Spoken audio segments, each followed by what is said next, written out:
Welcome to the 1905 podcast, home of the world champions, Chelsea. Each week, Joe and I bring you our unfiltered takes on the highs, the lows, and everything in between, following the Blues from Gate 13 of the Matthew Harding stand. Let's hit the notes. Welcome to the 1905 podcast, and for the first time in podcast history, the 1905 podcast is on video today. So if you want to see our ugly mugs in person, then you can watch us on YouTube if you'd like that option. But let's start by saying hello, Joe. Joe, how are you? I'm all right, mate. How's things? Are you enjoying the international window? You know Because what? I'm not. It's absolutely cool. I think for the first time ever, I actually am, and I felt like I needed just a little break for a week off Chelsea. And the only reason is I spent far too much time on social media, and specifically Twitter, X, over the transfer window, that I was like, it's a really bad habit to get into when you're just checking it all the time. And it's like, you know, Zoe Simons, what's going on there? What's happening with Garnacho? And then it was all the Jackson stuff in the last couple of days. And it just became, you know, that awful addiction. And I was like, right, transfer window's done. I'm deleting Twitter off my phone. And it's just nice to have a bit of a breather. So instead, all I'm doing now is just worry that our players are going to get injured in international duty, which so far they haven't. Is that right? We don't think they have. Well, there is one that's been injured that I've got a bit of news on. It's Sugu, apparently is injured. So Caicedo's kind of replacement. Yeah. Bowler counts he has a knock. Bad. So, yeah, it could be a few weeks, I think, yeah. Oh, great. Start with the good news, Jay. Thank you.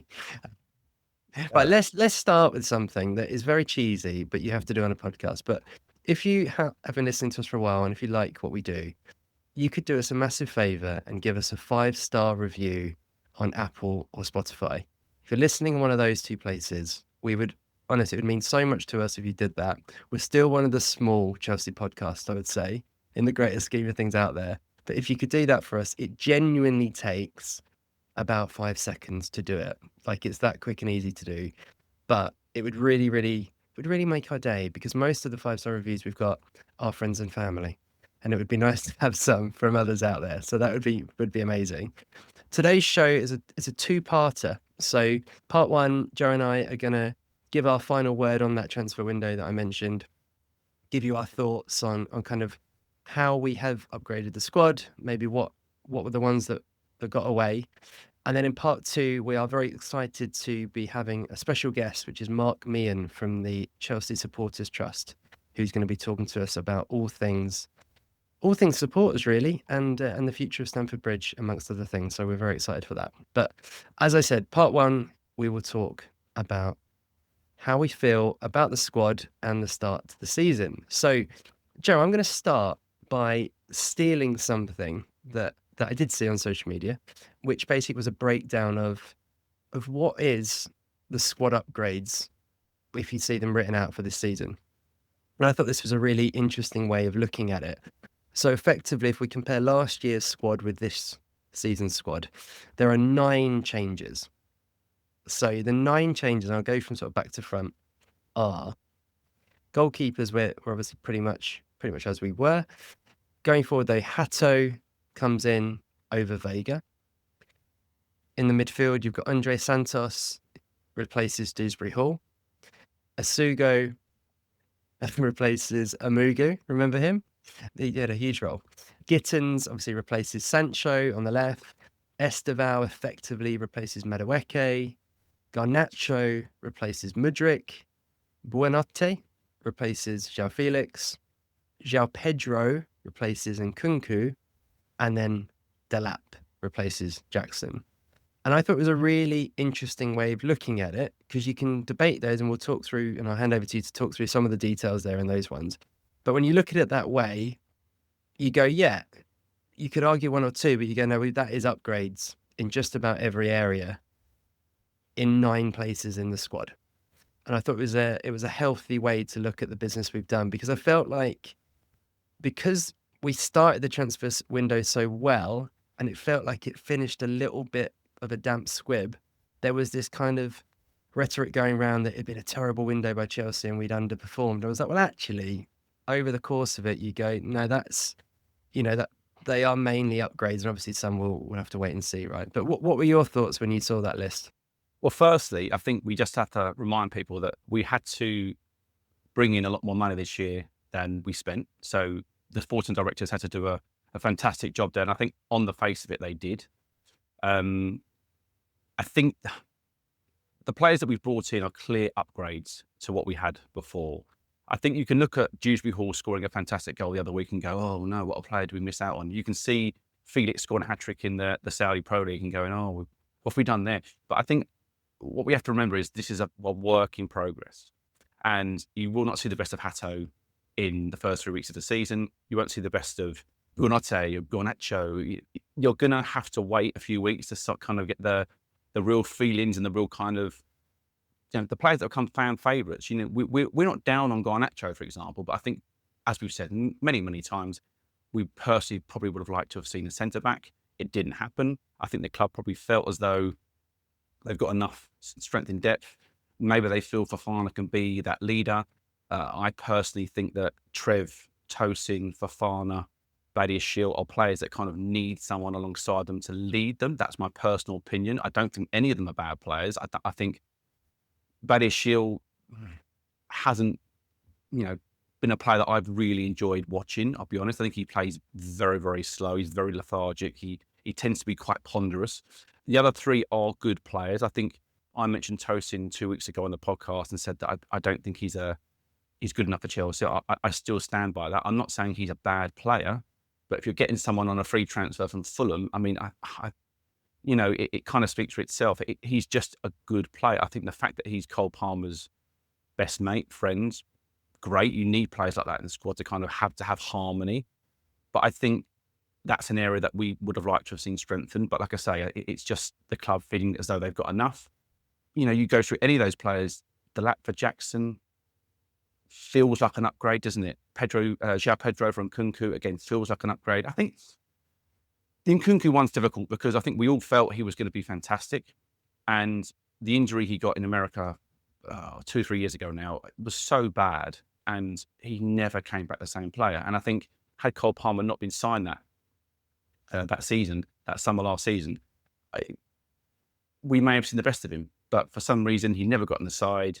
Pochettino moaned about his training. He never seemed to get in the team under Pochettino, and he just fell further and further down. So, yeah, I think the one I do want to quickly speak on is Gittins, because I've had lots of people say to me, people from other fans from other teams saying, we've bought a bad player. And I said, he started one game. I think he's come on a sub maybe twice, maybe once. I can't remember exactly. What to expect in that game? Prime Ronaldo, he's not going to be like that. You have to give these players some time. But I think on the face of it, we should be very, very happy with our business. Yeah, I think it's that classic.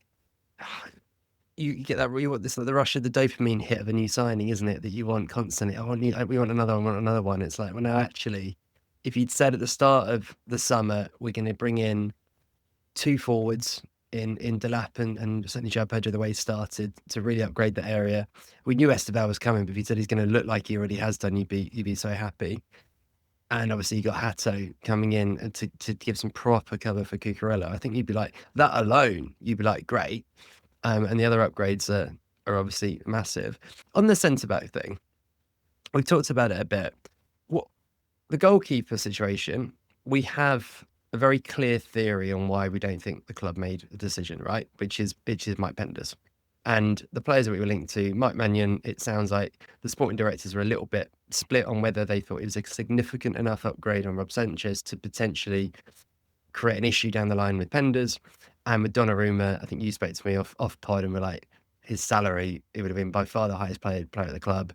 Does he fit the style of football as well? And you got the Mike Penders thing. So I think we can see the theory there, and time will tell whether it was a smart decision or not, right? With the centre-back one, why do we think we didn't go for a centre-back? Because I think that's the one, particularly when Colwell got injured, that we've talked about who we would have liked to have seen, Mark Gay, etc. Like, we've talked about all that. But right, why don't we think the club did it? What logic can we see in them still in the last couple of days, obviously getting Garnacho over the line, but still going in like Fermin Lopez, Xavi Simons, eventually Buonate? Like, there was money and there's business to be done. Why do we think that they didn't make the call? I think if Colwell doesn't get injured, I feel a lot happier with that. I think if Colwell was playing again alongside Trevor or Tosin, I think he can kind of, I don't want to say coach them through the game because he's younger than them, but kind of he has he's that type of player that can lead. Now he got injured, I was concerned straight away, and we messaged each other very, very quickly. We're bound to buy a defender. We were linked with a few players. I just think the club believe they probably spent quite a lot of money in that area, and maybe they're just sort of saying to themselves, one of you needs to step up and actually take your chance. If Badiashile is going to be a player, well, now is your chance. I don't know if he's back from injury yet, but you're never going to get a better opportunity to stake your claim for a starting place. So I just think that maybe they think Fofana's back sooner. I know he's playing, but kind of be back to full fitness a lot quicker than we think, maybe. It's a really difficult one. It's a really hard one. I just think for some reason, they've got this Real Madrid Galactico style head on at the moment where they're just going for attacking midfield player after winger after winger. Yeah. And yeah, it's a really hard question because I think everybody that I've spoken to that's a Chelsea fan would say we needed a centre back to feel like we could push. And you mentioned it in the podcast, Chris. You said that we could probably have a good go this year. We might not win it. We're not suggesting for 1 second we're going to win the league, but you give yourself a damn good chance with that player in the team, that type of player in the team. Liverpool, having spent all that money in the summer, even at the last minute, were trying to sign Mark Gay, and that shows you, even with all their talent, all their roster full of fantastic players, they still wanted one more. And I just think Chelsea possibly ran out of that. This fine, and well, so not a fine, is it? We'd have been excluded player from the Champions League squad if we didn't meet this UEFA demand. So maybe they were just very, very worried at the end that if they did overspend it and they couldn't quite get the money back, it would have been a disaster. So look, it's not terrible. I'm not saying that it's an awful situation to be in. Chelsea spend a lot of money for a big club. We're always looking for the next player. But I just feel as though this year we might rue not pushing for that defender. I think that might be a mistake, but we'll see what happens. Yeah. I mean, being super positive, maybe the Cole injury, they think he'll be back a bit sooner than we do. I mean, the basic word is he'll be out for the season, right? But maybe they think that they actually could be back earlier. Obviously, we do have, a guy at Strasbourg in Mamadou Sarr who is very, very highly rated. So again, maybe that plays into their thinking as well. But yeah, it certainly seems like a strange one. And then the other, I guess, big kind of dilemma on towards deadline day it wasn't deadline day, wasn't it? That we spoke about in the last pod, and we're flip flopping between because of the news at the time. That is the Jackson Mark Gui trade. I think my view on it immediately was like, great, we're going to bring him back. This is smart. We're forcing him back. I'm all with it. Let's do it. You, to be fair, when we obviously spoke after that one went out, and it was quite clear he wasn't going to come back, and eventually he's gone to Bayern. You were a little bit more balanced, weren't you, in terms of harmony and kind of feeling like, look, if he doesn't want to be here, we do not want an unhappy Jackson in the squad. Do you want to sort of talk to that a little bit more? And obviously, on the other hand, Mark Gui, by all accounts, is very happy to come back and be part of it. I think, so Mark Gui, he is someone that's going to come back into the team and actually have a point to prove. I think that's the thing. Having Jackson come back in the state of mind that he was in, and you said about you got 2 weeks to get your head right. Come on. I suppose in my mind, I'm thinking his head was already turned. And I think we must remember that Jackson wanted to go. As soon as Delap and João Pedro came in, the club have said, through certain people, things get leaked all the time, that he was not prepared to fight for his place and he wanted to go. Now, whether that was a permanent move or a loan move, whatever he could get, I suppose. But I think you would have brought someone back. And I think you got a miserable player he won't be around the dressing room, but he'd be around the training ground. And I just think maybe the club thought it was a good idea to initially try and get him back. And had he gone, okay, brilliant, yeah, I'll come back and do it. You never know. But the fact he dug his heels in and said, no, I'm not prepared to do that. I think you knew what sort of player that. I don't dig Jackson out totally, but he definitely wasn't willing to come and play for Chelsea again. And so why not bring a boy in like the guy from Sunderland, Mark Gui, and give his all for the badge. I'd rather see that than someone moping around. I couldn't watch another 10 or 12 games of Jackson just plodding around the pitch, not trying his hardest. So I think on the balance of it, not great, not an ideal situation, but no time to do any other business as well. We couldn't get a striker within, a few hours. It was impossible to do a deal. And no one's going to sell to us at that time either. And for the same reasons I said earlier on, we couldn't really spend more than we brought in. So it was a difficult situation for the club. So I think we just have to be balanced sometimes and say the cards didn't quite fall perfectly this time round. It's a real shame that Delap's got his injury when he did. The poor guy, he's been excellent against Palace. He come off those few minutes, half an hour or so against Palace and looked great. Really good performance for an hour against West Ham. Didn't score or assist, so everybody said he was terrible, of course, naturally, but he was outstanding against West Ham, let's be truthful.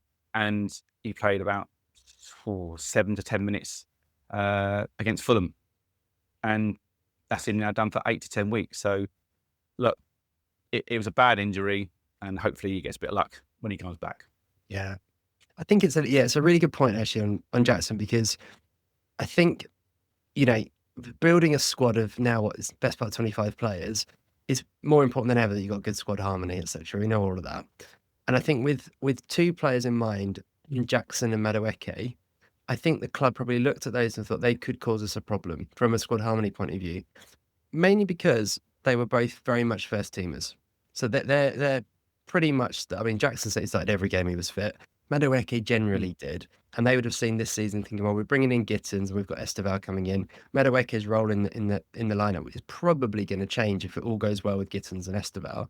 How is he going to respond to suddenly being effectively understudy or rotation player? Likewise with Jackson. Different for them going to new clubs, like going to Arsenal and Bayern, it kind of like it starts again. But when you've been a starter and then your role in the squad changes, you kind of could sort of, without knowing them as people, you can see their body language when they come off the pitch for Chelsea. We've said it many times with Jackson in particular. And they might have gone, do you know what? Actually, if we can get the right money for them, maybe the squad, harmony-wise, is better balanced. And as you say, with Mark Gui, he's the worst one to have in a podcast for, because I don't know how to say his name. But with him, you do think he's going to be hungry and, he's going to chase every ball, as we know. Well, that's the take from me and Joe on the transfer window, but let's hand over to a listener. Declan got in touch via our Instagram, which is 1905 podcast, and gave us his thoughts on the transfer window and how the squad is shaping up. So we'll hand over to Declan. Remember, if you ever want to get in touch with us, you can do so via our Instagram account or email, which is hello@1905podcast.com. Over to you, Declan. Hi guys, thanks for having me on the pod. Good to be able to connect with you guys, and just want to say thanks for all the great content that you're putting out at the moment. I think it's great to have some fresh perspective on all things Chelsea, and I can always rely on you guys to deliver a solid, unbiased opinion how we're getting on. I think picking up on your thoughts on the transfer window and looking at where we are now, going from kind of back to front, I think we knew that the goalkeeping situation probably wasn't going to change. I know we were with some Mike Magnon earlier on the window, but felt like that died a death pretty quickly once they kept their offer request in place at Milan. Looking forward, it's quite clear that Penders is the long-term project that we're all expecting.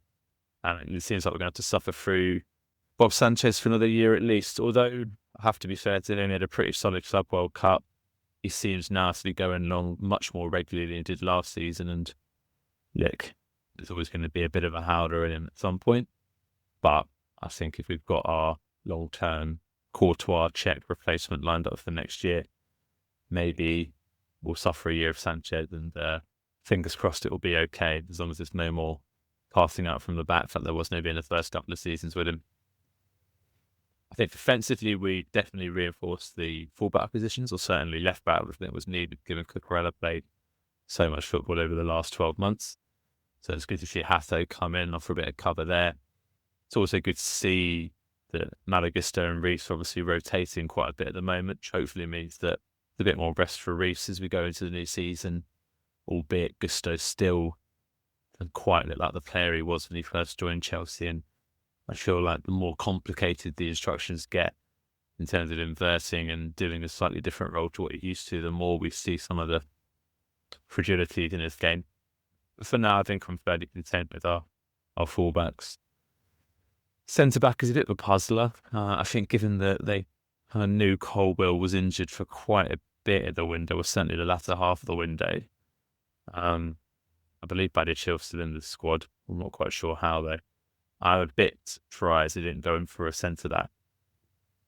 I'm pretty clear where they are now in that we currently have 5 centre backs, I believe. Tosin, Tread, Fofana, Colwell and Badiashil are all kind of vying for 2 spots. I suppose Acheampong as well is in the mix there. But personally, if it were me, I would have probably sold Badiashil, loaned out Acheampong and tried to get another top quality, well, certainly senior centre back into the squad.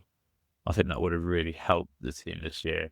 Fofana's not the most reliable with injuries, and at the minute you've only really got Tosin and Trev as your 2 senior centre backs, which, solid as they are, they're maybe not the most top draw.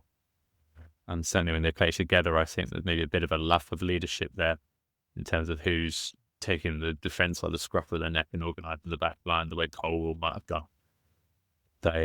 We'll wait and see how that pans out, but that's one area where I think they might be a little bit short. Midfield, I think we're fairly stable and fairly solid across the central park. There's a lot of options there now. Sugu and Santos obviously coming in. Still not quite convinced that Enzo. I think if an offer came in for 78, I'll probably take.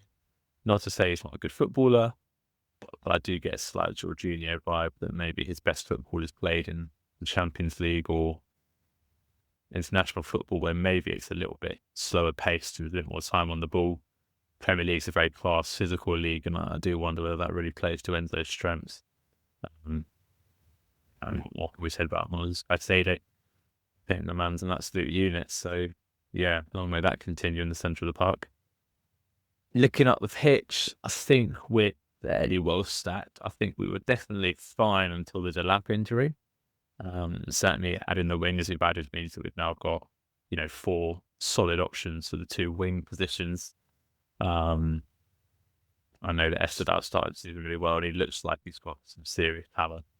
I think there's typically you'd expect a bit of a bedding in period for people that have come from the Brazilian league at such a young age, but he's hit the ground running and he looks like a superb player. So I'd start him week in, week out, quite frankly. I think Neto's obviously a solid addition to the team last year. I think he had a good season last season. So I was starting Neto and Estebao as my starting wingers, with Gittins and Garnacho are pretty competent entities. Up front, pre-Delap injury, I think Palmer in the 10 and João Pedro as your starting number 9 looked very good. Obviously now with Delap injured and Nicholas Jackson moving on, I think it's fair to say that we're a little bit light up top. If you're dropping João Pedro into number 10 as well, so a couple of greens with Cole Palmer, then you really are looking quite light up top. Albeit maybe you could play a bit of a false 9, maybe move Neto in there, or just put João Pedro up top and play Estadal on the 10. But you do start to look a little bit light there in the absence of those guys. So I think maybe we could have added a bit more there, but then again, the lap injury was pretty unforeseen, and if you did have a third striker, it'd be very hard to attract someone of any calibre. I think they'd be quite aware that they would be third choice. So I think, to be honest, it's one of the best it could be. And as far I'd rather get Jackson out the door with a potentially substantial fee coming our way in a year's time than keep him here to play third string and suffer all the kind of slight quirks and annoyances that Nicholas Jackson delivers. A lot more to be said there. I haven't even touched on the likes of Lavia and whatnot and all the outgoings too. I think on balance, probably give the window a B. It's a very interesting, exciting players coming in. Not quite sure it was the top draw window it could have been. I think it would have managed to get Xabi Simons and passed on Garnacho and maybe delivered a centre back to help out Treb and Tosin, or we've given it an A. But for now, I think we can give it a solid B. And let's see where this exciting new team goes in the next few months. Let's move on from the squad then and talk about our sort of feelings on the start of the season. We we obviously in our predictions at the start said third before anyone had kicked a ball. Based on what we've seen from Chelsea so far, and I guess from our opponents, do you have any different feeling on that? I think I'm going to veer away from season finish. I just think it's a lottery.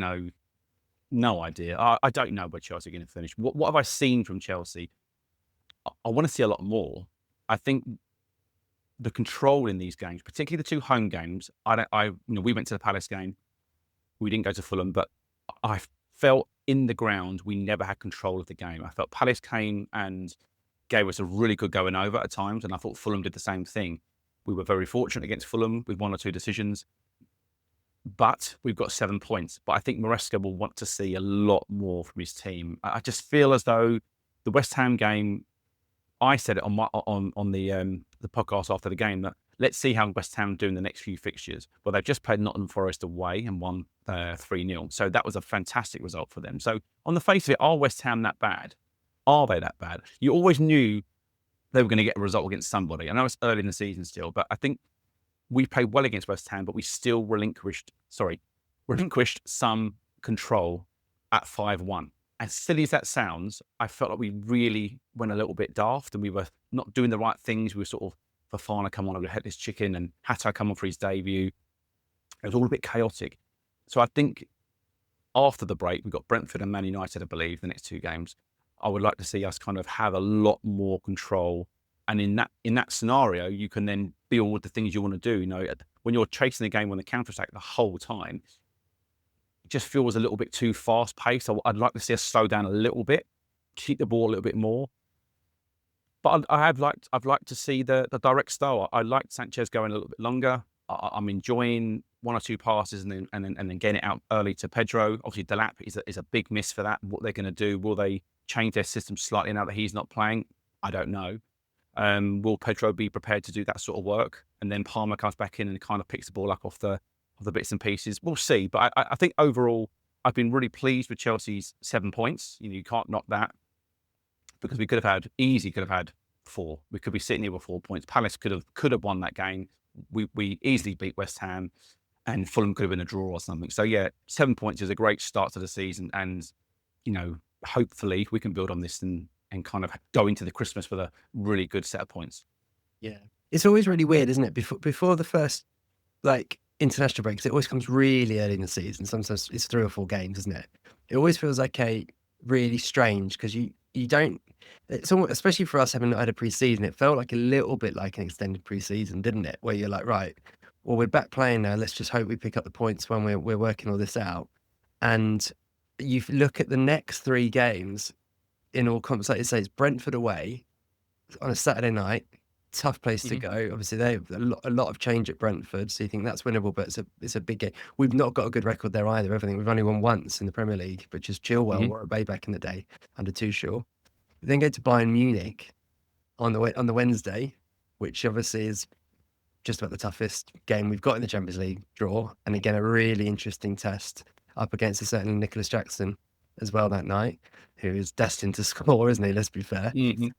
And then the following Saturday, we come back and we play Man United away, another place where we have not won in a long time. I want to say one matter. Was it that long ago when we won there? I couldn't. I can't remember, but yeah, it sounds about right. Which would be 10 years if that's the case.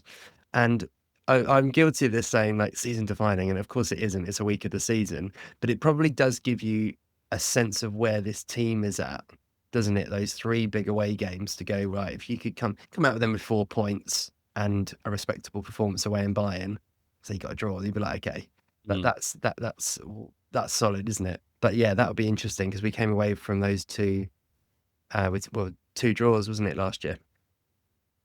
And the last time we went to Bayern Munich, we got beaten. We got absolutely smashed 7-1 in aggregate. So yeah, let's hope for a better improvement.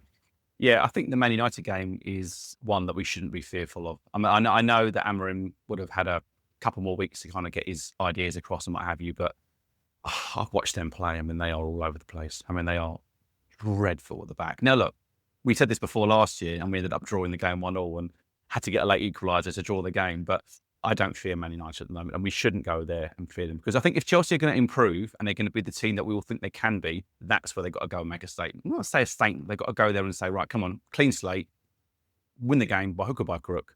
Brentford is a slightly different case. Obviously, no Thomas Frank, new manager. I've just been beaten by Sunderland.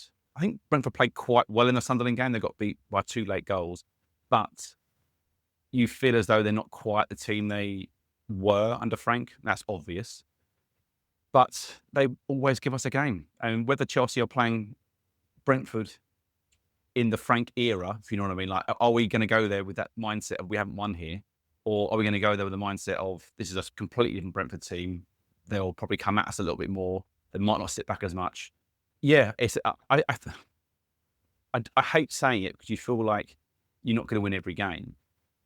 But I just can't see us not getting 6 points. I'm not saying we're going to blow these teams away, but I just feel as though we've got that sort of gene with Maresca, that Italian sort of gene where it's like we'll get over the line somehow. We'll find a way to do it.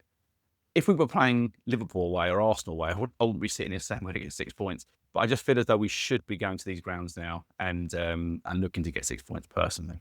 Yeah, it would be a real statement of improvement if we did that, wouldn't it? Because particularly the Man United away game last year, we were both pretty gutted actually about our performance. You were pretty furious actually, because it was when we were right up there in the league, that point before Christmas, and we went to United and it was almost like, where's our belief? Like we just sort of turned up and we were like this, they were so there for the taking and we just didn't turn up on the night. So I really hope that we see a front foot performance, that obviously going to pine back to that World Club Cup final performance against PSG, but you could tell after 30 seconds in that game, you're like, all right, we've come here to win this.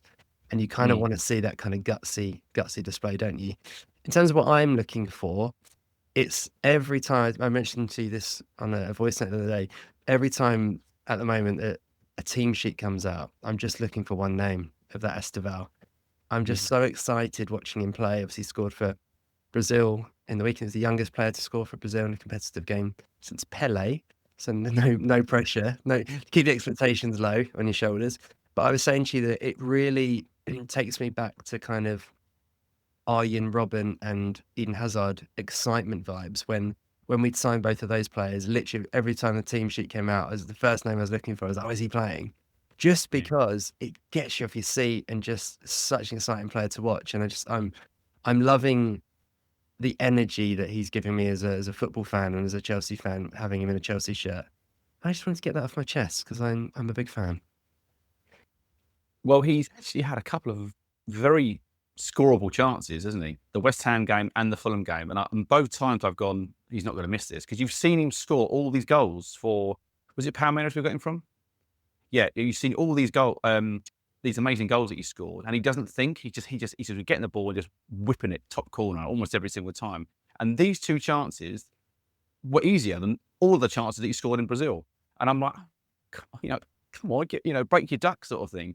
Yeah, I think it'll be a nice day when he does for Chelsea, of course, but I just think we've got an absolute world-class player. And do you know what? I quite like the fact that nobody's tipped him to do anything this year. No one before the season said, he's going to be a one to watch. There's been no speak of him whatsoever, which kind of shows you how little some of these pundits know their stuff. That's just personally my personal opinion. I don't think anyone really gives a lot of our youngsters any kind of credence. It's almost like, it's just another youngster, without really, watching him. He's not a difficult one to spot. I mean, everybody in Brazil thinks he's going to be the next coming of whoever. Name your Brazilian, Pele, Neymar, whatever. Yeah, he looks an outstanding talent, and I just can't wait to see him and Cole Palmer on the pitch at the same time, because we haven't really seen that enough yet. We saw that AC Milan game, didn't we? We were like, oh my God, this is incredible. But we haven't quite seen the Premier League light up yet with the two of them on the pitch at the same time. So yeah, looking forward to seeing Esteval and Palmer, hopefully, fingers crossed, against Brentford. You can name Jamie Carragher by name if you want, Jeremy. You're talking about pundits. Oh, well. Yeah, but 100%. No, 100%. Maybe the pitches are just too good for him, because when you watch him in Brazil, you're like, because he's basically playing on a field and the pitches are perfect. He's just getting used to it. You can dig the pitch up a little bit, a few divots for him. Yeah, exactly. Amazing. All right, well, fantastic. That is the first half of the pod, Dan, and said we will be back after this break talking to Mark Meehan from the Chelsea Supporters Trust. So we'll see you in a minute. Hey, it's Chris here with a really quick message. Check us out on Instagram at 1905 Podcast. You'll find video clips, photos, and much more about everything we discuss on the show. Plus, it's a great way to get in touch to tell us your thoughts, share your feedback, or just say hi. Follow us on Instagram at 1905 Podcast. And now, back to the show. Okay, we are very, very happy to be joined by a special guest, Mark Meehan, who is chair of the Chelsea Supporters Trust. Mark is a lifelong Blue, voice for match-going fans, and someone who's been at the heart of supporter issues for decades. Thank you very much for joining us, Mark. And how are you this fine evening? Very good, and thanks very much for inviting me on the podcast this evening. Yeah, good to talk to you both. Nice, and we're very happy and very excited to talk to you about all issues, all things Chelsea. As you can see, for those who are watching on YouTube, Joe and I have worn retro shirts for the occasion. This is a 93-94 classic with Mark Steen on the back that I've gone for here. And Joe is a 2000 to 2002 number, both in yellow. Maybe that's a good way to start, Mark. Do you have a favourite all-time Chelsea shirt? If I'd known you were both wearing shirts, I'd have probably dug one of my shirts out. Ooh, if a favourite shirt, I've probably got quite a few. But if you forced me to choose one, I'd probably say the 1978-79 away kit. I do like yellow in our kit. That's why I like both your shirts. And we had a yellow and green Umbro kit. So it did look a bit like Norwich City, but I really, really like that kit. And going back a little further, and I know Chelsea have done it this season, so I quite like what they've done with the away kit this season. They've gone retro, what we'd call the Castrol GTX away shirt. And I think they only got worn sort of 4 or 5 times in the 1970s, but I know that's another classic away kit. If you ask me my favourite home shirt, it'd probably be the 1983-84 shirt. Oh, that's classics. I know that Norwich one that you're talking about. Actually, that is a beauty, isn't it? And the way they're going now, we might get that in a few years. Who knows? The way that they're doing. So, I mean, speaking of history, I know in the 1990s you edited the Chelsea Independent fanzine and even wrote for the official club magazine, which I really miss, by the way, because growing up as a kid, as like a member and a season ticket holder, that monthly magazine used to be one of the best things about being a member. But there was a certain former chairman who barred you from it. Is there any chance you could tell us that story? I'm guessing it might be a certain Ken Bates. It was, yes. I did the Chelsea Independent between 1994 and 1997. And in 96, 97, I can't remember the publishing company, but they were actually doing the official club magazine. They asked me to write for the magazine. The guy who edited it was a guy called Peter Stewart, who used to edit Shoot magazine as well. So he had a long history in sort of football magazine, so a lot of credibility in the field. And in one of the early issues, he asked me to do a feature. It's ironic we're talking about club kits, on Chelsea's kits down the ages, and just sort of, sent me a load of photos with kits and just, give your what was your favourite kit, and just comment on them. And included in the kits was the Jade Chelsea Collection kit, which is our away kit in sort of about 85 to 1987, which I actually thought was a horrible kit. And I know they started selling them in the Mega Store last season. And I wrote in there that the Chelsea collection to Chelsea football kit history was what King Herod was to babysitting. And unfortunately, Ken didn't like that. So I got barred, but to be fair to the Chelsea magazine, they actually liked what I wrote. So they said, look, we can't write anything in the name of Mark Meehan, but if you want to carry on writing for the magazine, and we'd like you to. So I just had all these various non-diplomes. So I've said to people who kept their Chelsea magazines from like 1996, from like the first one when Vialli was on the cover, through to sort of like 1997-8, and try and find the articles I wrote in there, because it was literally, I just make up any name sometimes, or just a variation on people I knew. And it just became a sort of standing joke between me and the magazine of what I was going to write under this week.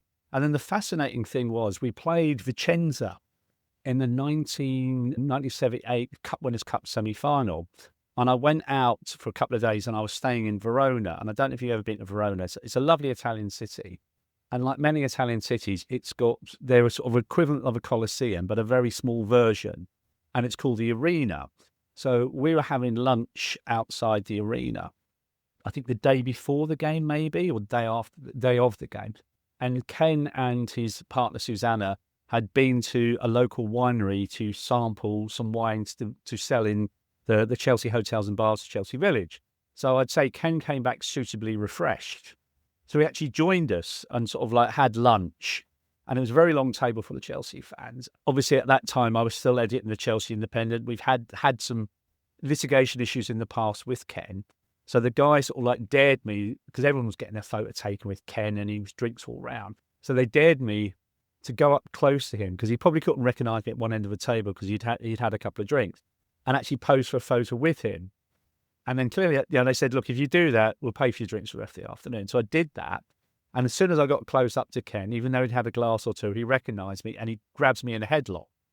And he basically says, this is what I do to Chelsea fanzine editors. Now, someone somewhere has probably got that photo, and it hasn't yet appeared on Facebook or social media, because some of the people that took the photos over with still go to Chelsea and our season ticket holders. So one day it will appear. And then we just sat down and we had a glass of wine together. And I think my relationship with Ken, I think Ken was very much, he'd keep his friends closer, and perhaps his not so friends even closer still. He'd never let you get far away beyond arm's length to pull you back in again. So we sat down, and at that point, I'd just finished as editor of the Chelsea Independent. And he sort of said, oh, why aren't you doing the fanzine anymore, Mark? So it's good. We knew he read it, but I said, well, look, my wife is having a baby, firstborn. I always said I'd only do it for 3 years, and I think it's really important to revolve it every 3 years. Someone new, fresh ideas. And he goes, oh, that's a shame. Why aren't you writing for the club magazine anymore? And I go, Ken, you barred me. And he goes, oh, yes. So I did, Mark. Do you know what? One of my better decisions. But you've sneaked back in lately, haven't you? I go, I have no idea what you mean. And it was almost like, I know that you know that I know that you're actually still writing for the magazine, even though I'd written under nom de plume. So, yeah, he knew. But with Ken, provided it wasn't under my name, Mark Meehan, basically that was the issue. And he liked what I wrote, so we find. And then the next time I saw him, I've always said, irrespective of what went on between Ken and the Chelsea Independent, I was in Monaco for the Champions League sort of semi-final, and a friend of mine called Robert Steen sorted me a ticket on the day of the game. I didn't have a ticket, but it was a very expensive ticket in what probably we'd call Westview or hospitality now. And I was sitting about 6 seats away from Prince Rainier for Monaco. So I was very in the posh part of the Monaco stadium, and Ken was nearby. And by then, Roman had taken over. So it was quite sad in some respects, because at the end of the game, all the Chelsea entourage go with the Monaco delegates, and Ken's just left there with Susanna. And so I just went over to him, said hi, hello, shook my hand, and he just said, Mark, we're only on this world for a short period of time. Don't be a stranger. Yeah. And then last year we had the 1983-84 reunion, and we thought there's no way you can do a reunion of the John Neal promotion side with the likes of Kerry Dixon and Pat Nevin without inviting Ken Bates. And so we invited him along. Ken's now in his early 90s, but it was still amazing when he walked down the stairs. He's always grumping, a little bit grouchy, and he's having a little bit of moan when he came down the stairs. But everyone gave him a standing ovation. Yeah, and I think he was really genuinely moved by that. And I spoke to Susanna afterwards, and I think that was it was almost like completion, because sometimes it was thought that he wasn't always appreciated by Chelsea fans. And I would say from personal experience, I had my run-ins and disagreements with him. But I think it was just nice, that people recognised what he did, and he was well received by the Chelsea supporters in Under the Bridge that night. I mean, wow, what a story. And yeah, what a nice way to kind of, as you say, close the loop on for Ken, because I have to say, obviously, I started going to Chelsea in '93, so in many ways very, very lucky, because that was a real upward curve for us with Glenn Hoddle and then Ruud Gullit, but it was very much under Ken Bates, and just one of the great football characters, wasn't he? And I mean, if for nothing else, buying a matchday program in those days was worth it for the Ken Bates column alone, because the stuff that he used to write in every single matchday program, which would often not shy away from controversy, was just a world away from what we see kind of today, where it's very hard to get that connection, isn't it, to what's going on in the club. Well, when we were at the Chelsea Independent, we always said it was the first page we read, because quite often we were in there and he'd give us a mention, and none of it was ever complimentary most of the time. Yeah, that was Ken. He shot from the hip. He always had the last word. If you said you'd been to Tenerife, he'd have been to 11 Tenerife. that was always something about the way he communicated. Yeah, but yeah, he is what he was. He, as you say, he was one of the characters in the game, and obviously he's enjoying his sort of like life now in sort of like the streets of Monaco, in a much wealthier part of the world. So he's spending his 18 million from Roman very well. Yeah. Yeah, and who can blame him? Who can blame him? So let's talk about the supporters trust, because it's certainly something I'm really fascinated about, and you've obviously sat on both sides of the table in a way, advocating for fans, but also kind of consulting and with the club and seeing their side. For us who are ignorant to the kind of how this works in reality, could you give us some insight on what the experience is like, and I guess any successes or frustrations in that role? I'll give you a bit about the trust. The trust has been in operation for 12 years now. We have annual elections, so we hold an AGM once a year, and anybody who's a Chelsea Supporters Trust member can actually stand and join the board for the Chelsea Supporters Trust. So we have our AGM this Saturday, and people have applied, and we'll have an election after the AGM, and we'll elect the board. So we're a completely democratic, non-profit making organisation. So I've been involved with the trust probably for about 6 years now, but probably the 6 years prior to it, I probably was peripheral because I did so much around the supporters movement back in the 90s, and clearly some of the issues that we had with Ken, and obviously Matthew Harding was a good friend of mine, and some of the challenges between Matthew and Ken we were caught in the middle of. So sort of like the CST, very much, I said, one member, one vote, very much committed to promoting Chelsea Football Club, but also primarily Chelsea supporters, and obviously primarily also doing work in the community. But obviously we've always said we reserve the right to also promote the club. We also will challenge the club and critique the club, if we don't think they're acting and doing things in the best interest of Chelsea supporters. And I think very much seen as probably the largest and the most prominent supporters organisation now involving Chelsea. I think I'm not the biggest social media person, although I am on Twitter. I think we've got probably the largest or third largest Twitter following, or second largest, I think, after Liverpool and potentially Man United in the country. So we act, as obviously representatives or supporters. We are all democratically elected, and each year we have an approved mandate voted on and approved by our members. So on Saturday there'll be a number of items presented at the AGM, and our members get to vote on that, and that becomes our mandate for the next 12 months. And there are the things, obviously, we'll pick up and take to the club and have conversations with. Obviously, that's the trust. If you sort of said to me sort of what's gone well, the sort of successes, I would say in the last 12 months, one of the things we sort of challenged the club on, probably about a year or so ago, I don't know if you can remember, we wrote a letter to Todd and Badad after we drew away at Brentford when Pochettino was manager. And we did this 4-page letter, really expressing concerns about where the direction everything was going. And we didn't actually describe and say the club was a laughingstock, but we warned the club they're in danger of becoming a laughingstock, that every journalist in Fleet Street picked up on those two words, and that was the headline. So it was a bit tense between us and the club at that time, but we sat down with them and we presented a strategic paper to them about support, engagement and communication. And we sort of said to them, you should do a town hall. So what we're doing is like a town hall now, but do a town hall where you are speaking to hundreds and hundreds of Chelsea fans, because clearly communication is a fundamental part of what you need to do as a football club. Now, it took a year, and in sort of April of this year, Chelsea held its first town hall, and obviously the subject was digital ticketing, and we suggested to the club that the fan advisory board should be the ones that host it, and they did. What we've now set the club is, you've done it once, you need to do it more frequently. And ticketing would probably be a very good subject to talk to them about. Other successes, we suggested to the club last year, if people know me, my background very much is in the field of housing and homelessness and rough sleeping. So the idea of the Stamford Bridge Sleep Out was mine, which was sort of 6 years ago, and we hold that on an annual basis. And we had a most successful year this year, raising £30,000 for Barons Court Homes Project and the Oswald Stoll Foundation. But I also suggested to the club this year about having a closed donation programme at Christmas. And the club came up with the idea with us, Wrap Up Warm. And you may have seen the Cole Palmer video, or Cold Palmer, that was used in the video. And the club tell me that was the most watched Christmas video on YouTube last year. It's mad, millions and millions of hits. I think that was a success. We also held a Christmas party with the club, and their caterers, Levy, held a Christmas party for local residents. And we went along and acted as waiters for the evening. So that was a very humbling but very enjoyable experience, providing a waiter service to local people, homeless people, people really struggling on in terms of poverty. So I think that went well. A more recent thing, we have lobbied the club since they removed the coach subsidy for Bournemouth from Bournemouth away 2 years ago about trying to bring it back. They reinstated it for one game last season away at Newcastle. And I saw the other day that the Manchester United game in a couple of weeks' time, they subsidised the coach to the tune of £15. So a lot of what we do is continual lobbying. You don't always succeed, but sometimes you do.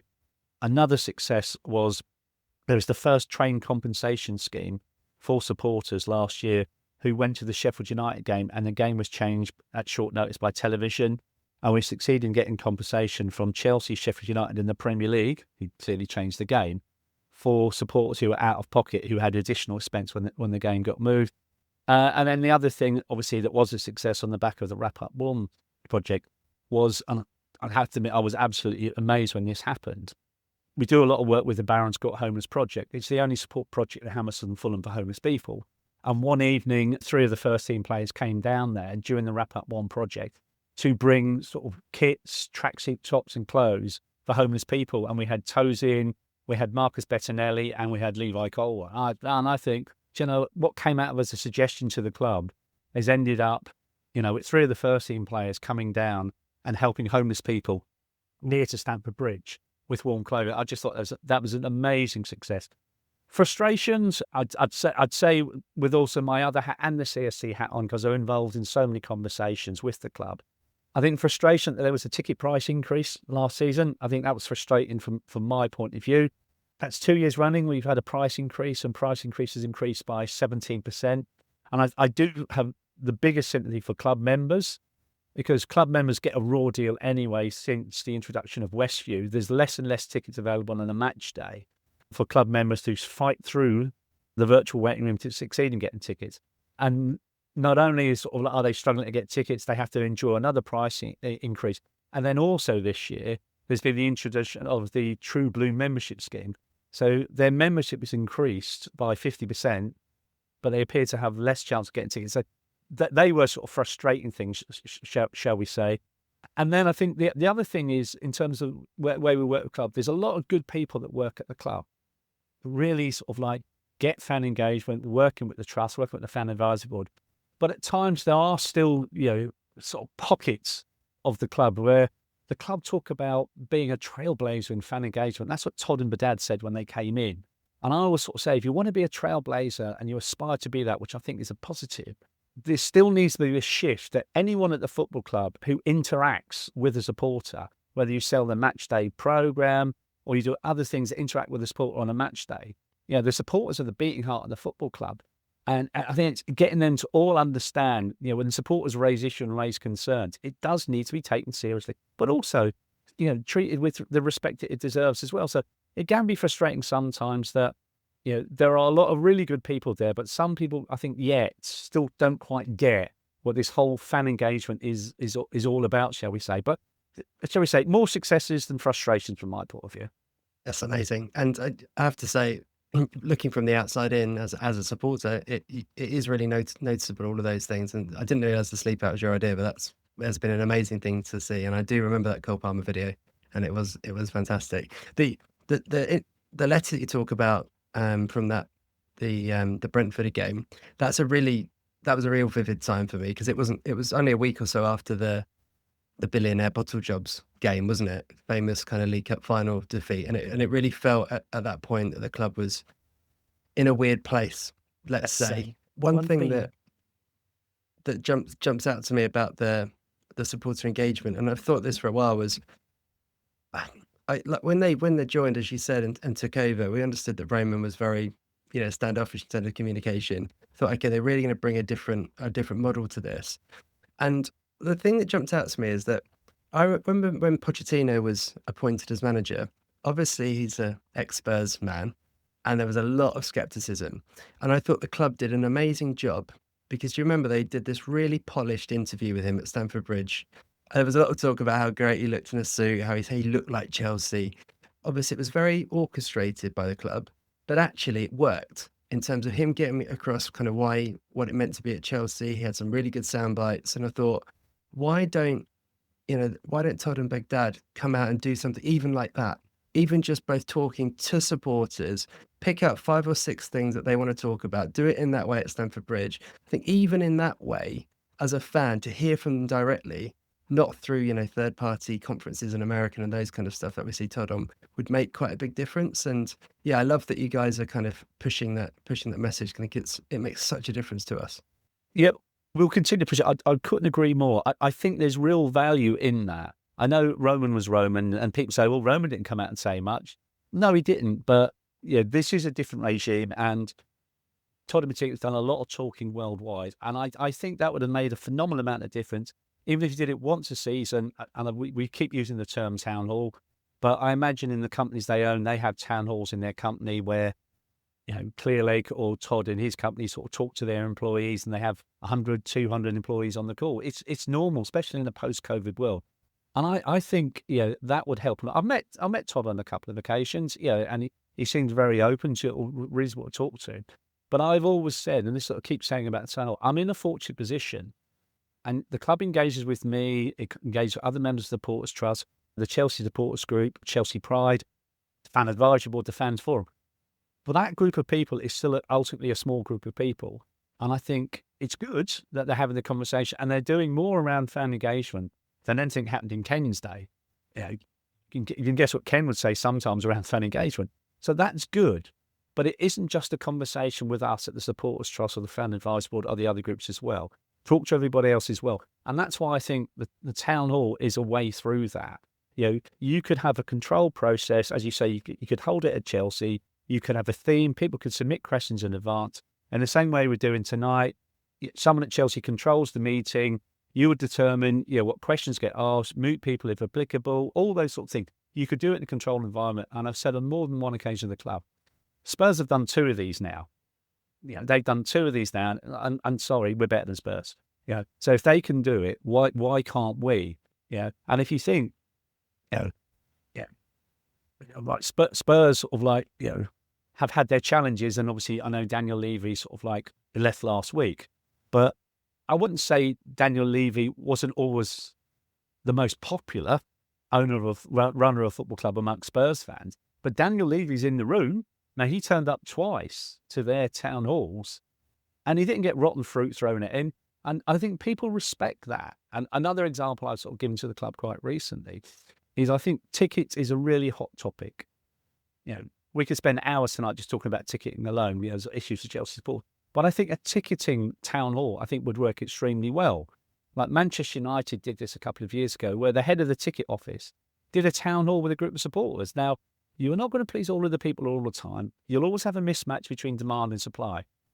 But the Man United supporters organisations and beyond said, do you know what? He came out, he listened, he explained how it all works.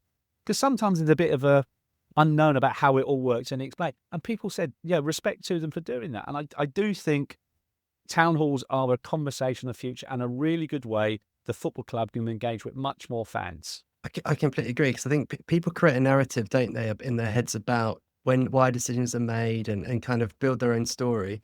As soon as you hear from the other side, like ticketing is a good example, people's understanding completely changes. And Joe and I probably on this podcast have been one of the biggest supporters actually of the owners that I've heard out there, because we've really seen what the long-term play is here and had faith in it. And the thing that I think I've often thought is, they get a lot of stick as owners, considering how much money they put into this club. As a fan, what do you want from an ownership? You want ambition.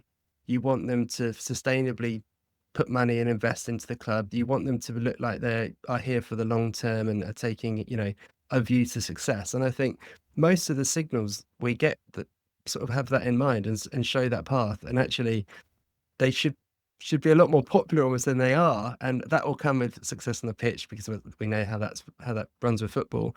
But I think actually them connecting a bit more with the fans, like you're encouraging them to do, I think will make a big difference there. Let's move on to a hot button topic that I know that any listeners will want to hear from your perspective on, which is Stamford Bridge and the future of the stadium.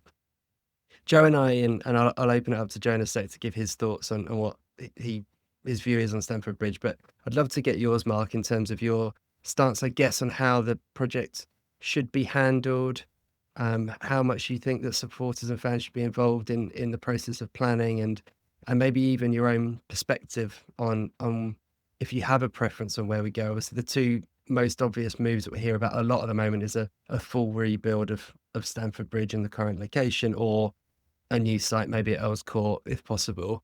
Would love to get your thoughts on that, and yeah, I'll let Joe speak for us because we share the same view. Where shall I start? Okay, some of the things I won't be able to say, because it's one of the things we sometimes say, just because you haven't heard from us doesn't mean that conversations aren't happening. And when you're dealing with the football club, and it's no different at any other Premier League club with other supporters groups as well, sometimes the conversations they have with you are confidential conversations, and they have to remain confidential. Yeah.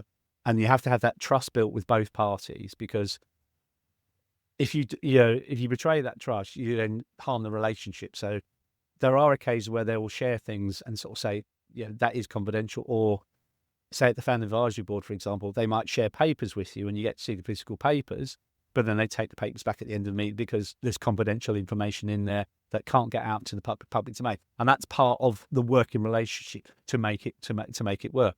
So I can't say everything, but I'll try and be as helpful as I can. I think what you have obviously at Chelsea is there's regular meetings, and I can speak on behalf of the Chelsea pitch owners. There's regular meetings between Chelsea pitch owners and the football club. So they meet on a regular basis. So it's quite fascinating sometimes as a spectator watching what's going on in social media and people writing their own sort of like theories. Yeah, but there is a good working relationship, and they do meet frequently. I have a lot of time for Jason Gannon. I see Jason on a frequent basis. On the fan advisory board, I sit on the sort of stadium subgroup. So there are conversations that I have that I can't go into sort of great detail. What I can say is there is no news.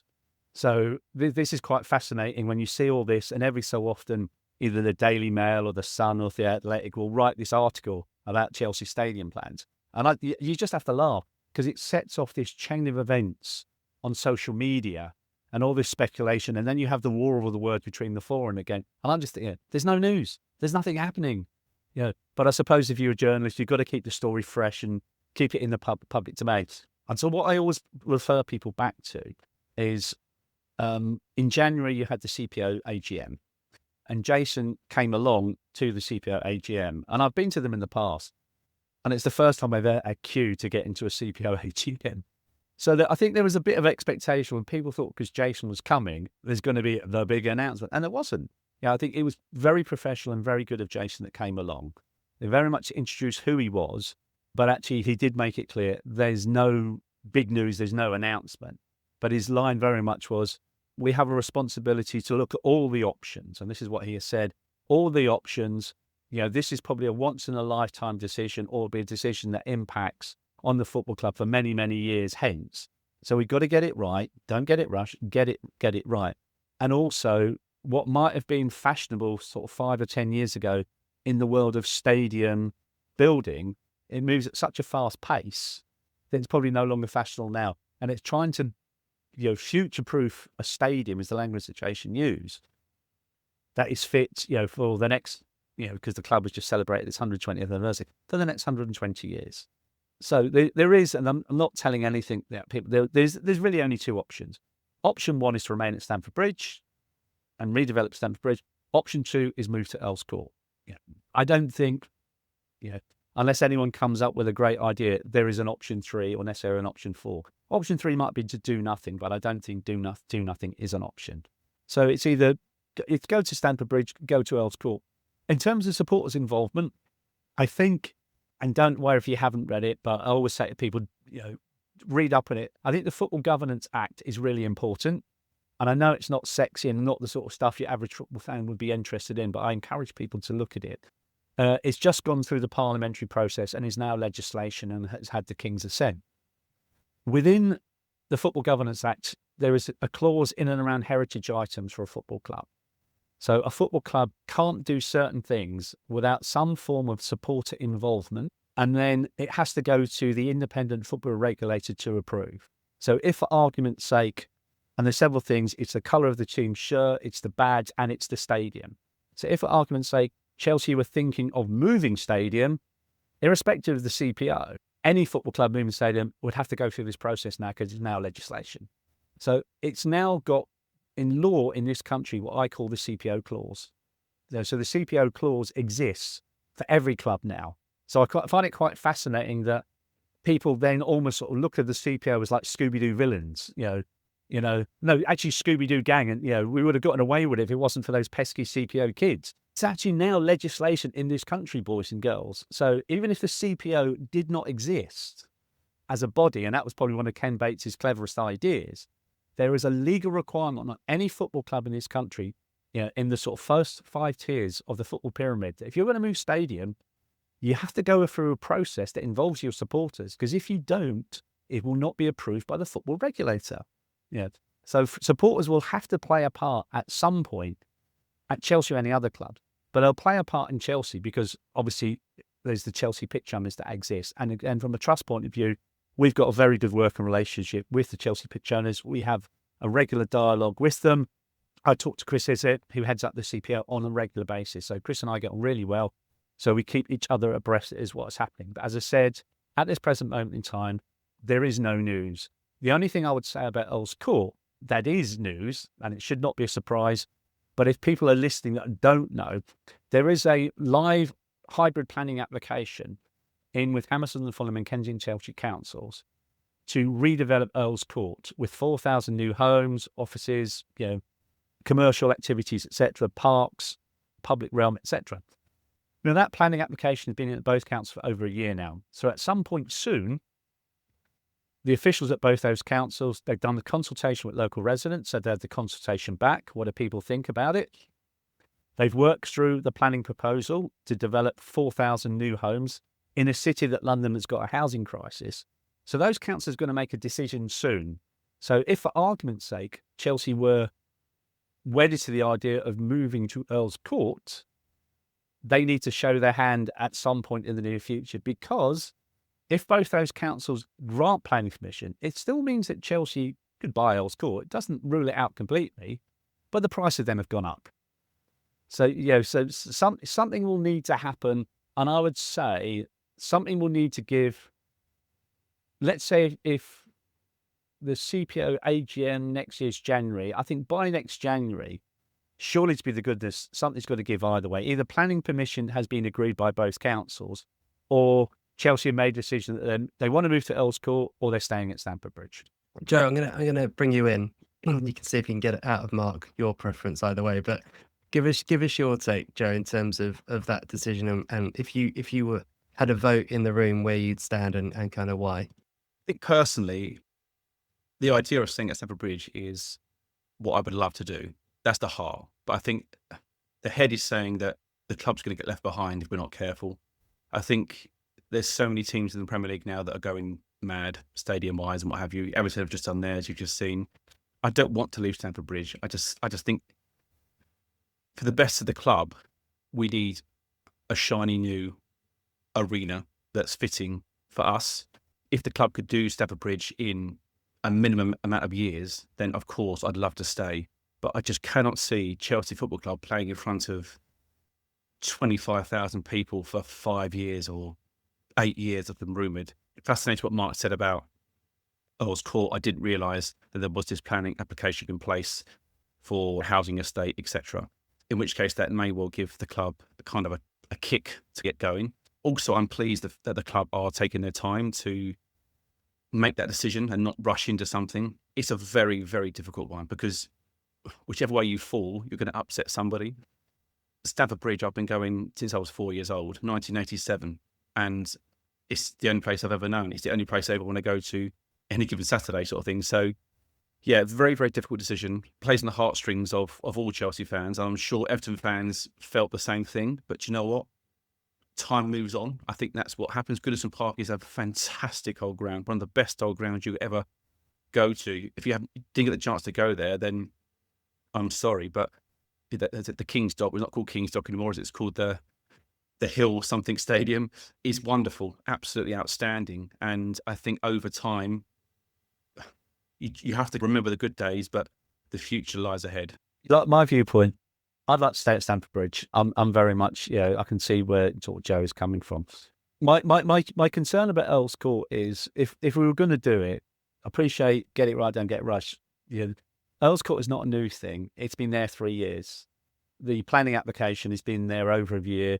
The development proposal has been there as long as the new owners. So if they're going to do it, I'd like to think they've done it by now. But Earls Court is complicated. It's not simple as straightforward as get your checkbook out and you buy the site. It's not simple. It's not straightforward. You've got to deal with a lot of issues that are there. My preference would be to stay at Stamford Bridge because I'm probably in a more fortunate position. As some of the narrative is very much, we need a big sort of shiny new stadium, which I completely understand. Well, I actually think you could do the big shiny new stadium at Stamford Bridge because I've seen plans and the club has seen these plans as well. But we have to show respect and confidentiality to the architect who produced those plans. And this architect, was involved with the previous plans with Roman. Now, Roman got planning permission, I think 7 or 8 years ago now, for a 60,000 stadium in London, in Stamford Bridge. Now, that was before the club purchased the Oswaldstone land. So they've got an extra couple of acres to manoeuvre. Before they purchased that land, the plans I saw from this architect could build a 63,000 stadium at Stamford Bridge on the existing sites. Now, the significance of the 63,000 is it makes us the biggest stadium in London. So we could get our shiny stadium and we could stay at Stamford Bridge. Now they've got the extra couple of acres by the Oswaldstone land. The 63,000 becomes even easier to do. But it also brings an enormous challenge that if you stay at Stamford Bridge, and I do not subscribe to the theory that we'd have to be out for 8 years. If I was Chelsea Football Club and wanted to move to Earls Court, I would say exactly the same. It's going to take years. If you look at Barcelona have demolished a 100,000-seat stadium and rebuilt it almost from scratch on the same site. And they're going to move back. If they don't move back, soon, they'll be moved back by the end of the season. So Barcelona, would be out by the time they're back for 3 years. And I think 3 years would be a much more realistic timescale to work to. Even at worst came to worst, go out for 4 years. And I think if you talk to Spurs fans when they moved out, they've actually forgotten being out, but they were only out for 2. The problem is where we go if that was to be the case. I don't think you can do it stand by stand. I think you'd have to do it as one big hit. Because when we rebuilt the stand, as in the East Stand, between the late 90s and the early 2000s, that took 8 years to build 3 stands because we were doing it on a stand-by-stand basis. I think it'd be far better to do it in one hit. Why I don't think that's happened is I think the vision from the owners is something slightly different. I don't think they necessarily just want a football stadium. I think they want an entertainment complex probably on par what exists in America. So why Earls Court would work for them is not just building a football stadium there. I think ideally they would like to mirror what Man City do. And if you've been up to the Etihad, next to the Etihad now, there's a 20,000 Co-op Arena. The Co-op Arena is owned 49% by OVO, 49% by Man City, and don't ask me why because I have no idea, 2% by Harry Styles. Yeah. So Manchester City should get 50% of the revenue from every gig there that's played it in a 20,000 stadium. And I know Bruce Springsteen played a couple of nights there, quite recently. So it's another revenue stream. So it becomes like not a football ground, but an entertainment complex that not only has football there, but also could have basketball, so you could bring teams over from America and play basketball in a 20,000. And I think that's what I think Todd would like to do at Earls Court. I think he'd like to have not just a football stadium, but an entertainment complex that involves a 20,000 arena that can host concerts and the like. And that's probably part of the challenge as well. So I'd like to stay at Stamford Bridge. We'll have to wait and see what happens next because the ball is very much in Chelsea's court. But what I'd also say as well is, I can only speak on behalf of myself what I want to do. What I find amazing is all these people's theories about how everyone's going to vote from a CPO shareholder point of view. I think the role of the CPO is really important. But everyone assuming the way the vote will go, you can't assume how 24,000 shareholders will vote in 80 different countries. It's a hell of an assumption to make to where the vote goes. And that comes back to the importance then of communication. And again, comes back to the owners again. If you want to either move to Earls Court, for example, you need a phenomenal communication strategy. And there has been no communication, next to no communication on this. And I think that is also part of, if that's what you want to deliver, you have to start talking about it, because for argument's sake, there's more of me who want to stay at Stamford Bridge, but you want to go to Earls Court. You have a challenge there straight away to persuade people. You may as well find out now. I'm not running the club. If I was running the club, I'd do a mini survey now, and I'd ask supporters what they think. Do you want to stay at Stamford Bridge, or would you consider moving to Earls Court? Now, if they turn around and vote and say 75% comes back, we want to go to Earls Court, well, that's quite good from the club's point of view. You're halfway there.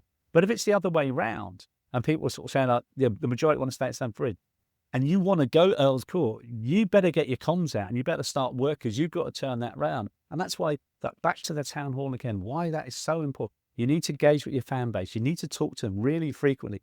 And you need to start talking to them at some point about the stadium, where that will be, whether it's remaining at Stamford Bridge or whether it's moved to Earls Court, or, as I say, if there's a third option that I don't even know about. What about you, Chris? What's your thoughts? First of all, amazing insight. Thanks, Mark. I think my view is always been really clear that we have to build something spectacular. You've seen what Spurs have done, and we still hear about it now, don't we? It's still constantly the amazing Tottenham Hotspur Stadium. You see what we've done with the Bernabeu, and I've always been against the stand by stand rebuild for that reason, because I think you've got to build something special. I've talked on this podcast before about thinking that what Real Madrid did with the Bernabeu was genius by putting a roof on the stadium, because talk about concerts, basketball, tennis tournaments, they basically can split it, can put a roof on it, becomes the #1 venue in London for concerts. I went to Wembley recently to see Coldplay. It rained, which adds a little bit, but I'm sure they'd rather be able to put the roof on to stop those kind of things happening. So anyway, the idea of doing something incredible, I think, is really important to me. And honestly and truthfully, of course, like Joe says, I think ideally you'd stay at Stamford Bridge. I think most people would. And I'm not as against the idea of being away for a few years if it isn't too crazy, because I think to what you said there, Mark, it's a reminder, isn't it, that this is not a 25-year project. This will last over 100 years. This is such a huge decision. It will outlive all of us. So although I've kind of probably swayed towards Earls Court as maybe the more realistic option to help us do something quickly, and this is amazing insight, by the way, if there is a vision that can be presented to say that with Stoll we could build a 63,000 at Stamford Bridge, I don't think there's anyone who wouldn't be excited by that. And the idea of keeping everything, keeping your heart and soul at Stamford Bridge and having the incredible stadium, I think we'd all sign off on that, wouldn't we? As to where you go and play your games for those, like you say, 3 or 4 years, I think it's open to discussion. I think Joe and I probably disagree on that. I've always thought, could you play league games at Fulham outside of the top 6 games and big Champions League games, and then go and play them at Wembley? Maybe. Could you cover that off? I don't know. Again, it's short-term pain, isn't it, for what is the best long-term gain and something really exciting. But ironically, I said the same a couple of years ago about Fulham, and I know Fulham is tight for space, but both those stands, you could almost argue at Fulham, are temporary. And one of Fulham's planning desires was to make the stand even bigger. But obviously they've now completed the Riverside stand, obviously with the hospitality and the swimming pool area. But Fulham could have probably gone further and made a bigger stadium. That could have gone up to 35,000. And when you get to 35,000, you're not that far off where we are now. And so I was arguing, if Fulham could expand, because this is not a decision that's going to happen in the next couple of years. This isn't going to happen for 5, 6, 7, 8 years anyway now, because it takes that long. You've got to go through the planning process all over again. If Fulham expanded their stadium, we play our league games at Fulham and our Champions League games at Wembley, because the issue for the club would be loss of revenue. Now, if you're playing your Champions League games at Wembley to 80,000 people, what you're losing on the swings by playing 30 or 35,000 at Fulham, you're gaining on the roundabouts at Wembley, and you're probably making more money at Wembley in a single game than several home games put together at Stamford Bridge. So providing your balance sheet doesn't change that dramatically, that the income is still coming in, that was always my thought. But I don't see Fulham going above 30,000 now. So it's whether you take the hit on the 30,000, so which is 10,000 less than we've got now, to play at Fulham for 3 years. I'd love the idea of staying in Fulham, because what my other concern about staying at Stamford Bridge also is the impact it has on the local economy. There's 500 local businesses that rely on Chelsea Football Club at Stamford Bridge. 500 local businesses, and there was probably more pre-COVID, and a lot of the businesses have gone.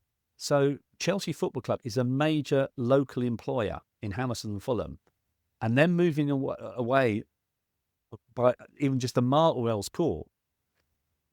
Yes, some of the pubs will still be in walking distance, but not everyone will be in walking distance, or not everyone's business works in that way. So if you look where Earls Court is situated, the economic gain might be more on the Kensington-Chelsea side than the Hammersmith-Fulham side, because most of the bars and restaurants and shops are on the Earls Court Road and the Earls Court side. So it may very well be, if we move to Earls Court, economically, Kensington-Chelsea as a borough will get more economic benefit than Hammersmith-Fulham would get. So there's going to be an political thought about this, if it ever came to that point. So as I said, this is not a very simple and straightforward decision.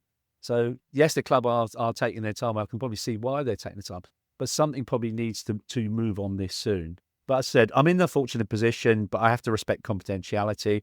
I have seen the biggest stadium that would be in London. And the other thing to think about as well, when I have had my first ever conversation with Todd, Todd talked about his vision when he was looking at that point to buy the club. And his was very much seeing the importance of like media and digital and actually sending things to people's phones. So I do find it fascinating when people saying, we're going to build an 80,000 stadium at Earls Court. You're not going to get an 80,000 stadium wherever it is, whether it's Stamford Bridge, Earls Court. You're not going to get anywhere in London that will build an 80,000 stadium. I think your big stadiums, your big shiny stadiums will probably not go above 65,000, because the world is changing and the world is actually coming through this more and more. And people's attention spans are changing as well. So I think what you'll find is, in 10 or 15 years' time, the way media goes, you'll have more people just wanting a quick 2-minute flash on their phone than necessarily sitting in a stadium for 90 minutes watching a football match. They'll just want the highlights. It's in the same way a lot of people don't necessarily listen to albums anymore, but they listen to a 3-minute song. People just want short bits in their life. So you could have that situation. And Todd very much talked about, with his vision when I met him, very much what you drive to people's phones. And he sort of said, like, he was using an example of sort of baseball. Would you want, this particular player, this particular coming through to your phone, like, have he hit a home run? Well, personally, no, I wouldn't. But I know other people would. And in some ways, it grows the club worldwide that people can't get a Stamford Bridge. They can have sort of Stamford Bridge on their phone. So I'm not certain in football, in 10 or 20 years' time, you'll have loads of 80,000, 100,000 stadiums everywhere, because the land isn't there to start with. So who's going to, the only club that's going to go anywhere near that is Manchester United, and only because they build it on the existing site. Finding somewhere in this country with available land to build an 80,000 stadium is a pipe dream. But I do find it fascinating that people keep saying, we've got to move to Earls Court, we've got to build an 80,000 stadium. If you go to Earls Court, you've got to get nowhere near 80,000. If you get 63,000, you'll be doing well, because also the vision is to have an entertainment complex, and you need space for a 20,000 sports arena, basketball, music arena as well. So that's the other thing to think about is, what world will be in 20 years' time, and how will people get their sports? Will they see it physically in a stadium, or will they get it on their mobile phone? And then you have to think about the TV companies as well. Their approach to this might be completely different in 5, 10, 15, 20 years' time. It's such an interesting insight, and for those who haven't fortunate enough to go to Stamford Bridge yet, it really is a unique football stadium in the UK. So many new stadiums were built kind of in the 90s and 2000s, weren't they? But immediately went out of cities. So I used to go to so many away days. You go to like Derby or Leicester, and they'd gone from real city centre stadiums to out in the outskirts of cities, places like Old Trafford. Amazing stadium, but it's effectively out of town. Stamford Bridge is in the very heart of one of arguably the nicest part of London. So it really is unique. It really is special, and obviously being able to preserve that as part of our kind of heritage and history would be amazing. Mark, honestly, I could talk to you all night because it's absolutely fascinating. There's so many other things we did want to talk to you about, but really conscious of time, so maybe we'll have to ask you to come on again if you're up for it in the future. We'll finish with a fun. Love to. Yeah. Amazing, Mark. Thank you. We'll finish with a fun question related to the football. I think we're feeling pretty upbeat after what was a great end to the season and a great summer winning the World Club Cup. So I'm going to give you the choice. What would you like to see first? Another Premier League title or a third gold Champions League star? You can take your pick. And then we win the Gold Star the following seasons. Beautiful. Premier League it is. Premier League it is. Yeah, it's your bread and butter. It's been too long, hasn't it? It's been too long. It feels like since we had even a proper challenge at the title. Again, Mark, thank you very much from me. Joe, I'll hand over to you for a final word as well. Fantastic. The insight was brilliant there, mate. I couldn't thank you enough for coming on. Chris and I say we started this a year or so ago. We didn't think we'd get the chairman of the TPO on quite so quickly. So yeah, really appreciate all your stories, and love to have you on again soon. Oh, thanks, guys, for the invite. Yeah, love to come on any time you like, or even any particular topic. I think part of it is it's also sort of way sometimes of helping people to actually sometimes learn the real stories. And this conversation we've had, I think, is a really good example. There's three of us sat here tonight, and we may have differing views, say perhaps on the stadium, but actually you can, and I keep saying this, I've got friends of mine, go to the pub, some want to go to Earls Court, some want to go to Stamford Bridge, but we can sit there and have a grown-up adult conversation about this, where you look at the toxicity of social media and people throwing, things at each other. And there's some really good guys on there. And I just say, guys, appreciate what you're trying to do, arguing your sort of the corner and keep Chelsea Stamford Bridge. But sometimes it's a waste of time because, people aren't listening. I think it's important, whatever we do as a football club, there has to be a conversation, with all supporters about this. Not everyone's going to be happy with the outcome, but you've got to have a grown-up and adult conversation, and that starts with the club as well. The club has to lead this conversation and bring people on this journey. We don't know what the destination will be, but they've got to be the catalyst for the conversation. Yeah, really well said. And honestly, this conversation alone has changed my perspective on that whole situation. Just understanding that maybe there is the potential to do something special at Stamford Bridge has changed my view on that already. I'm sure it has for other people listening as well. So I'll finish by saying thank you again, Mark, and honestly, thank you on behalf of all Chelsea supporters for everything that you do to represent us and make it amazing to support the world champions and best club in the world. Thanks, guys, for the invite. And again, if any's a CST member, you can log on Saturday and come along to our AGM. Most welcome.